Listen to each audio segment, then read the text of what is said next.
ബാലനിലേക്ക് വരുമ്പോൾ സാധാരണ ഇതിൽ ഇതിൻ്റെ പേരുകൾ കൊണ്ട് തന്നെ ആദ്യത്തെ പടത്തിൻ്റെ പേര് കേട്ട് കഴിഞ്ഞാൽ നമുക്കൊരു ആങ്സൈറ്റി ഉണ്ട്. എന്താണെന്ന് നമ്മൾ അന്വേഷിക്കും. ജാനേമൻ എന്ന് പറയുമ്പോൾ അത് മനസ്സിലാക്കി കഴിയുമ്പോൾ വളരെ സിമ്പിളായിട്ട് തോന്നും. മഞ്ഞുമൽ ബോയ്സ് അത് തന്നെയാണ്. ബാലിനും അതുപോലെ തന്നെ മലയാളത്തിലെ ഒരു പഴയ സിനിമയെ ഓർമ്മിപ്പിക്കുന്ന കാര്യത്തിൽ എനിക്ക് തോന്നുന്നത് ഫസ്റ്റ് പോസ്റ്ററൊക്കെ വന്നപ്പോൾ തന്നെ ഞാൻ ശരിക്കും വിചാരിച്ചത് ഒരു ചിദംബരം, അരവിന്ദന്റെ ചിദംബരം, അടൂരിന്റെ സിനിമകൾ, അതിന്റെ ഒരു ജോണറിൽപ്പെട്ട ഒരു പോസ്റ്ററായിരുന്നു. ഏതാണ്ട് ആ സ്വഭാവത്തിലുള്ള ഒരു സിനിമയായിരിക്കും. അത് ഭയങ്കര എക്സ്ട്രീം ലെവൽ അറ്റംപ്റ്റ് ആണല്ലോ എന്ന് ഞാൻ ആലോചിച്ചു. ഞാൻ സതീഷിനോട് പറയുകയും ചെയ്തു. പക്ഷെ സിനിമ കണ്ടപ്പോൾ അത് വേറൊരു തരം ഇതിന്റെ വളരെ കൊമേഴ്ഷ്യൽ സിനിമയുടെ നമ്മളുടെ പാരലൽ സിനിമകളുടെയും ഒരു നല്ല ബ്ലെൻഡ് കൊണ്ടുവന്നു. പേരിൽ ഇത്രയും ഇന്നസെന്റ് ആയ ഒരു പേര് അതിന് വേറൊരു പേരിടാൻ ആലോചിക്കാൻ പറ്റില്ല. ഇതൊക്കെ എങ്ങനെ സംഭവിക്കുന്നതാണ്? ബാലെന്നുള്ള പേര് വരാൻ കാരണം അതിന്റെ വർക്കിംഗ് ഡേറ്റിൽ വേറെ ആയിരുന്നു. അപ്പൊ ഞാനിങ്ങനെ ആലോചിച്ചു, ജൂനിയർ 320 ജയിലിലത്തെ ഒരു സീരിയൽ നമ്പർ അങ്ങനെ കുട്ടികൾക്ക് കൊടുക്കുന്ന ഒരു നമ്പർ ഉണ്ട്. അപ്പൊ അങ്ങനെ ഒരു നമ്പർ വെച്ചിട്ടുള്ളായിരുന്നു സാർ. അപ്പൊ നമ്മളിങ്ങനെ വായിക്കില്ല, നമ്മുടെ പത്രത്തിൽ എല്ലാത്തിനും 18 വയസ്സുള്ള ബാലൻ, 6 വയസ്സുള്ള ബാലൻ, ബാലൻ ബാലൻ. അപ്പൊ ഇതൊരു ബാലന്റെ കഥയാണ്. അപ്പം ബാലൻ തന്നെയാണ് ഇതിന്റെ കറക്റ്റ് ആയിട്ടുള്ള ടൈറ്റില്.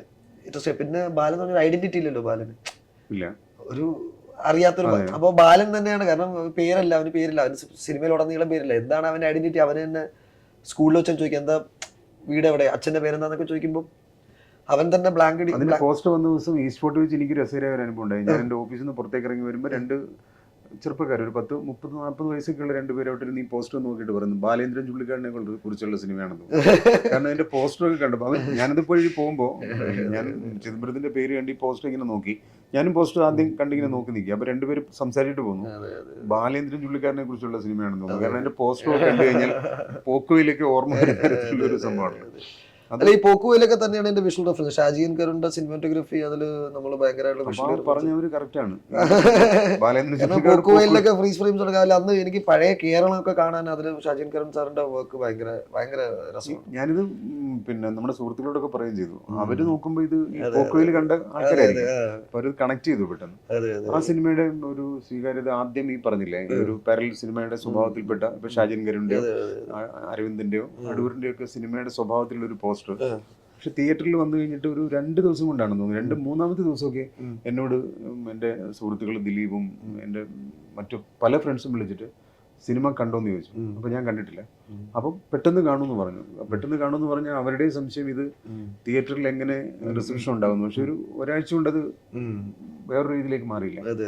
എങ്ങനെയായിരുന്നു അതിന്റെ ഒരു വെരി ഗ്രേറ്റ്ഫുൾ. കാരണം നമുക്ക് എനിക്ക് തോന്നുന്നു ഇന്ത്യയിൽ മലയാളത്തില് നമുക്ക് എല്ലാ ഇൻഡസ്ട്രിയിലും പറയാം, പക്ഷെ ഇങ്ങനെ സ്വീകാര്യത, ആൾക്കാരിത് കാണുക, അങ്ങനെ സ്വീകരിക്കുന്നത് കാരണം എനിക്കൊന്ന് മലയാള ഇൻഡസ്ട്രിയിൽ ഇത് ചെയ്യാൻ പറ്റുമെന്ന് എനിക്ക് തോന്നുന്നു. കാരണം നമ്മൾ ഏറ്റവും കൂടുതൽ കൊമേഴ്ഷ്യലി സക്സസ്ഫുൾ ട്രാജഡികൾ ചെയ്ത സിനിമ ഇൻഡസ്ട്രിയാണെന്ന് എനിക്ക് തോന്നുന്നു. ഇപ്പോൾ ആകാശദൂത്, ഇപ്പോൾ അങ്ങനത്തെ we are very good at making tragedies. Bhoothakkannadi, ഇതൊക്കെ ട്രാജഡികളാണല്ലോ. അപ്പം ഈ ട്രാജഡീസ് ഏറ്റവും കൊമേഴ്ഷ്യലി വൈബിൾ ആയിട്ട് ആൾക്കാർ പോയി കാണുകയും ചെയ്യും. അതെനിക്ക് തോന്നുന്നു നമ്മളുടെ ഇൻഡസ്ട്രിയുടെ ഒരു സവിശേഷതയാണെന്ന് തോന്നുന്നു. ഈ ഭൂതക്കണ്ണാടി സിനിമയെ കുറിച്ച് ചിദംബരം പറഞ്ഞുകൊണ്ട് ആ സിനിമ ഞാൻ അടുത്ത സമയത്ത് രണ്ടാമത് കണ്ടപ്പോഴും അത് എന്തൊരു സിനിമയാണ്.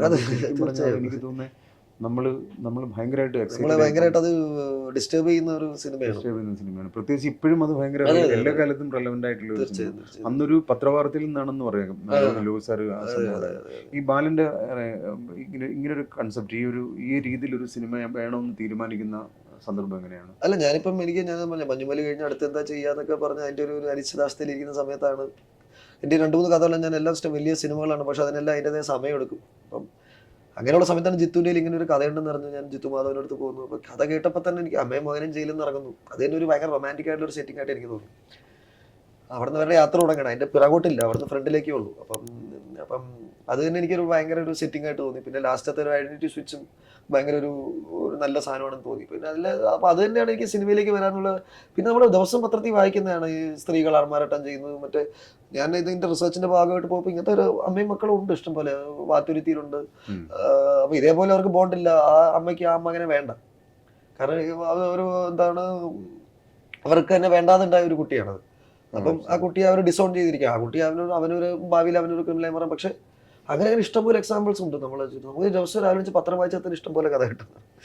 അല്ല, ഈ സിനിമയുടെ സ്വീകാര്യത ഇപ്പം സതീഷ് പൊതുവാൾ കണ്ടിട്ട് ആദ്യം കാണുന്ന എനിക്ക് തോന്നുന്നു. സതീഷ് പൊതുവാൾ എന്താണ് അച്ഛൻ പറഞ്ഞത്? അച്ഛൻ വളരെ സന്തോഷം. കാരണം അച്ഛനാണ് പടത്തിന് ഫസ്റ്റ് ക്ലാപ്പ് അടിച്ചതും പിന്നെ പ്രിവ്യൂലും അച്ഛനുണ്ടായിരുന്നു. അച്ഛന് ഭയങ്കര ഇഷ്ടമാണ്. അച്ഛൻ വളരെ നല്ലൊരു ക്രിട്ടിക്കാണ്. അപ്പം വലിയ കൊമേഴ്ഷ്യൽ സിനിമകളൊന്നും അങ്ങനെ ദഹിക്കാത്ത ആളുമാണ്. പക്ഷെ അച്ഛൻ എന്ന ഭയങ്കര തമാശ പടങ്ങളൊക്കെ ആസ്വദിച്ച് കാണുന്നുള്ളൂ. അപ്പം അച്ഛൻ്റെ റിവ്യൂ നല്ലതായിരുന്നു. അതിന് മകനായിട്ട് പറഞ്ഞാണെന്ന് അറിയില്ല. അച്ഛന് ഇഷ്ടപ്പെട്ടു എന്ന് എനിക്ക് തോന്നുന്നു. ഇപ്പോൾ ഈ സിനിമയ്ക്ക് കിട്ടിയ സ്വീകാര്യത ഏറ്റവും കൂടുതൽ എനിക്ക് തോന്നുന്ന ഏറ്റവും സന്തോഷം തോന്നിയ എന്ന് പറഞ്ഞാൽ ഇപ്പം സിനിമയെ വളരെ സീരിയസ് ആയിട്ട് കാണുന്ന ആൾക്കാർ വിളിക്കുമ്പോഴാണല്ലോ അല്ലെ, അങ്ങനെയുള്ള സന്തോഷങ്ങൾ എന്തൊക്കെയാണ്? അല്ല, എനിക്ക് ഇൻഡസ്ട്രിയിൽ നിന്നുള്ള കോൾസ് എനിക്ക് പല ഹിന്ദിന്നായാലും തെലുഗുന്നായാലും തമിഴ്നായാലും എനിക്ക് വളരെ കുറേ ടെക്നീഷ്യൻസ് വിളിച്ച് സംസാരിച്ചിട്ടുണ്ട്. അതിനൊക്കെ അതിലുപരി എനിക്ക് സാധാരണക്കാരെ ചിലർ എനിക്ക് ഇങ്ങനെ അല്ലാണ്ട് പരിചയമില്ലാത്തവരുടെ മെസ്സേജസ്. ഞാൻ എൻ്റെ അമ്മയെ കൊണ്ടുപോയി, അമ്മയെ ഞാനും പിന്നെ ഒരു അരമണിക്കൂർ സംസാരിച്ചിട്ടില്ല, കാരണം അവർക്ക് സംസാരിക്കാൻ വയ്യ. കാരണം അങ്ങനത്തെ റിയാക്ഷൻസ് ആണ് എനിക്ക് കുറച്ചും കൂടെ സാറ്റിസ്ഫൈ ചെയ്യുന്നത്. മറ്റതെല്ലാം നമുക്ക് സിനിമ നമുക്ക് ടെക്നിക്കലായിട്ടുള്ള ഇതും എല്ലാം പ്രോത്സാഹനം എല്ലാം ആണ്. പക്ഷെ ഇത് റിയൽ പീപ്പിളിനെ എങ്ങനെ എഫക്ട് ചെയ്യുന്നുള്ളതാണ് എൻ്റെ ഏറ്റവും വലിയൊരു സ്വീകാര്യത. ചിലവർ അമ്മയായിട്ട് അധികം സംസാരിക്കാത്ത ആൾക്കാർ ഈ സിനിമ കണ്ടിട്ട് നേരെ പോയി അമ്മയെ പോയി കണ്ടു. അങ്ങനത്തെ സാധനങ്ങളൊക്കെ എനിക്ക് ഭയങ്കര, അതൊക്കെയാണ് അതിൻ്റെ ഒരു ബ്യൂട്ടി. എനിക്ക് ബാലൻ സിനിമയിൽ തോന്നിയ വേറൊരു കാര്യം, പലപ്പോഴും ഒരുപാട് സംഭാഷണം ഉണ്ടാകുമെന്ന് വിചാരിക്കുന്ന സ്ഥലത്ത് സൈലൻസിലൂടെ ചില ലുക്കിലൂടെ ഒക്കെ അത് പറയുന്നത് പ്രേക്ഷകർക്ക് കറക്റ്റായിട്ട് കണക്ട് ആയിട്ടുണ്ട്. അത് എനിക്ക് തോന്നുന്നത് ആ ഒരു ഫിലിം മേക്കിങ്ങിന്റെ പ്രത്യേകതയാണ്. ഒരു സിനിമ ആവശ്യപ്പെടുന്ന കറക്റ്റ് ഒരു സംഭവമുണ്ട്. ഈ റിലേഷൻഷിപ്പ് സിനിമയിൽ എല്ലാവരും പറഞ്ഞത് മദർ സൺ റിലേഷൻഷിപ്പ് നന്നായിട്ട് വർക്കൗട്ട് ആയിരുന്നു. പക്ഷെ എനിക്ക് തോന്നിയത് ആ സിനിമയിലെ എല്ലാ റിലേഷൻഷിപ്പിനും ഒരു ക്ലാരിറ്റി ഉണ്ട്. അത് തന്നെയായിരിക്കണം ഒരു, അല്ലേ? അങ്ങനെ തോന്നിയില്ലേ? അങ്ങനെ തോന്നിയത് എനിക്ക് അങ്ങനെ ഡെലിബറേറ്റ് ആയിട്ട് ചെയ്യുന്നില്ല. അപ്പം നമുക്ക് സിനിമ ഓൾറെഡി വിഷ്വൽ മീഡിയം, അവിടെ നമ്മൾ ഇങ്ങനെ സംസാരിച്ച് കളഞ്ഞതിനെ കാണുന്നത് ഒരു കണ്ണിലും ഒരു നോട്ടത്തിലും അത് ഭയങ്കര എൻ്റെ ഒരു കാച്ചിക്കുറുക്കി അത് പറയാന്നുള്ളതാണ് എൻ്റെ ഒരു, അതൊരു ടെക്നിക്കാണ്. അത് ഞാനിത് ഇങ്ങനെ പെർഫെക്റ്റ് ആക്കി ചെയ്തിങ്ങനെ വരുന്നേ ഉള്ളൂ. അതിങ്ങനെ ഇപ്പം ജാനേമൻ ഫുൾ ഡയലോഗ്സ്, ഡയലോഗ് തീരെ കുറവാണ്, ഇതിൽ കുറച്ചും കൂടെ കുറവാണ്. അങ്ങനെ